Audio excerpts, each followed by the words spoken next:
మన దేశ సైనికులతో పాటు మీరు కూడా ఆపరేషన్ సింధూర్లో పాల్గొనాలనుకుంటే ఒక్క 2 నిమిషాలు ఈ వీడియో స్కిప్ చేయకుండా చూడండి. ఈరోజు మన భారత పౌరులు గర్వించదగ్గ విషయం. ఎందుకంటే మన దేశం ఆపరేషన్ సింధూర్ని లాంచ్ చేసింది. ఈ ఆపరేషన్ని సింధూర్ అనటానికి కారణం ఏప్రిల్ 22న పహల్గామ్ అటాక్లో పాకిస్తాన్ టెర్రరిస్టులు జరిపిన మతోన్మాద కాల్పుల్లో 26 మంది పురుషులను తమ భార్యలు ఎదురుగా చంపి వాళ్ళ సింధూరాన్ని చెరిపినందుకు గాను ఆపరేషన్ సింధూర్ అని పెట్టారు. మన దేశ రక్షణ కొరకు సైనిక సోదరులు తమ కుటుంబాలను విడిచిపెట్టి బోర్డర్ ప్రాంతానికి దేశ రక్షణ కొరకు శత్రువులతో యుద్ధం చేయడానికి ప్రాణాలు సైతం పరంగా పెట్టడానికి సిద్ధమయ్యారు. ఆ సైనిక సోదరుల యొక్క అక్క చెల్లెళ్ళు తల్లిదండ్రులు మనకు కూడా అక్క చెల్లి తల్లిదండ్రులతో సమానమే.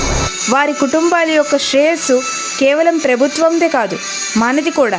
ఈ విషయాన్ని ముఖ్యంగా మనలాంటి విద్యార్థులు, యువకులు ముందుగా స్పందించి మన జాతి శ్రేయస్సు కొరకై మన వంతు మనం ఉడతా భక్తితో NDF అకౌంట్ నెంబర్ 110842399799కు కాంట్రిబ్యూట్ చేద్దాం. నేను నా వంతుగా నా తల్లిదండ్రులపై ఆధారపడి ఉన్నప్పటికీ నా సేవింగ్స్ నుంచి 1001 రూపీస్ NDF అకౌంట్ ఫోన్పేకి సెండ్ చేస్తున్నాను. ఇది ఫోన్పే షాట్లో మీరు కూడా చూడొచ్చు. నేను 1001 రూపీస్ ఎందుకు చేస్తున్నానంటే ఈ పనిని నేను ఒక పవిత్రంగా భావిస్తున్నాను. మీ అందరికీ ఈ విధంగా నేను రిక్వెస్ట్ చేస్తున్నది ఏమంటే, మీ శక్తి సామర్థ్యాల అనుసారంగా తప్పనిసరిగా మీరు కూడా కాంట్రిబ్యూట్ చేసి దేశ ఆర్థిక సమృద్ధికై పాటుపడదాం.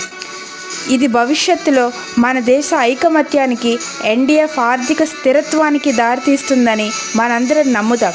నేను చెప్పినది మీకు సరైందే అని అనిపిస్తే లైక్ చేయండి, వీలైనంత మందికి షేర్ చేయండి. మీరు ఎంతైతే కాంట్రిబ్యూట్ చేశారో ఛానల్లో కామెంట్ చేయండి. జై హింద్, జై భారత్.